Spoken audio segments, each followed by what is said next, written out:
Trick or treat. For millions of Americans, there may be no treats at all. This Halloween, the government shutdown could stop SNAP benefits starting after November 1st. As of late October 2025, the U.S. federal government remains partially shut down after lawmakers in Congress failed to pass a new budget before the September 30th deadline. When Congress doesn't approve funding for government agencies, many departments close or reduce services. This is known as a government shutdown. During a shutdown, non-essential federal employees are furloughed without pay, while essential workers such as airport security, border patrol, and some health and safety staff continue working but may not receive paychecks until the shutdown ends. The SNAP impact. The Supplemental Nutrition Assistance Program, aka SNAP, which provides food benefits to roughly 40 million Americans, is one of the programs affected. According to the U.S. Department of Agriculture, the USDA, current funds are only guaranteed through October 31st, 2025. If the shutdown continues past that date, states could experience delays or suspensions in distributing November SNAP benefits. This could particularly affect low-income households that rely on monthly benefits for groceries. Why the shutdown happened. At the core of the shutdown is a disagreement between Republicans and Democrats in Congress over federal spending priorities. Democrats, led by House Minority Leader Hakeem Jeffries and Senate Majority Leader Chuck Schumer, have pushed for a budget that protects funding for social programs like SNAP, Medicaid, and housing assistance. Republicans, who currently hold the House majority,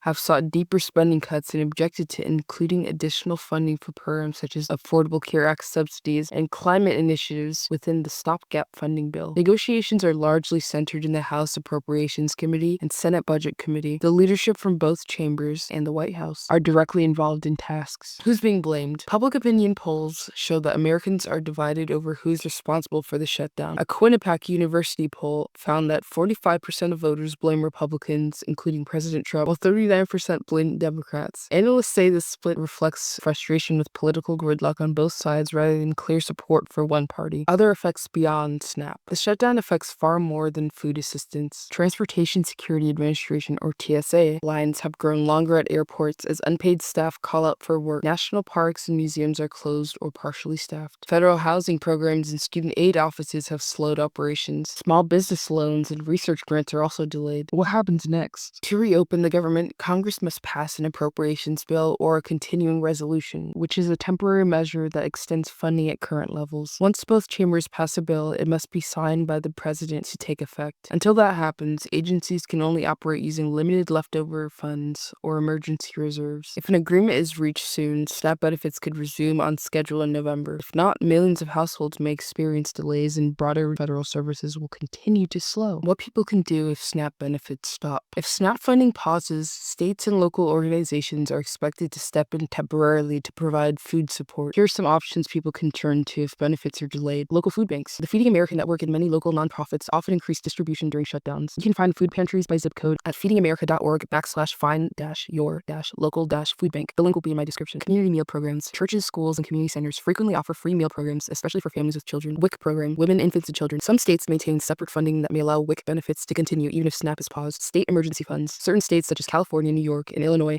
have announced short-term emergency funding plans to keep essential nutrition programs running through early November if the shutdown continues. 211 helpline. By calling 211, anyone in the U.S. can connect to local assistance programs for food, housing, and utilities. If the shutdown extends, many people may also rely on food sharing networks, mutual aid groups, or community fridges to help bridge short-term gaps in access. That's a whole lot of information, and it's a lot to digest, especially if you're in a dire situation wondering where your next meal will come from. So if you check my description, I will have a link to all the resources I mentioned today. So this Halloween, while kids go door to door for candy, millions of families are waiting to see if vital food assistance will continue next month. It's a reminder that political gridlock in Washington doesn't just stop laws, it can also stop dinner. Thanks so much for watching this video. If you'd like more information regarding the subject, you can check my description and also check the comments for the $1 bonus sheet.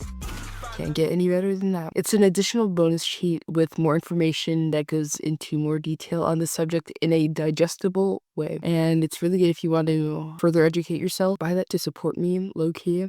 I really enjoy making them. Support the channel by buying the bonus sheet. And thanks for watching, and God bless you all in this really crazy hectic time. Rat trap.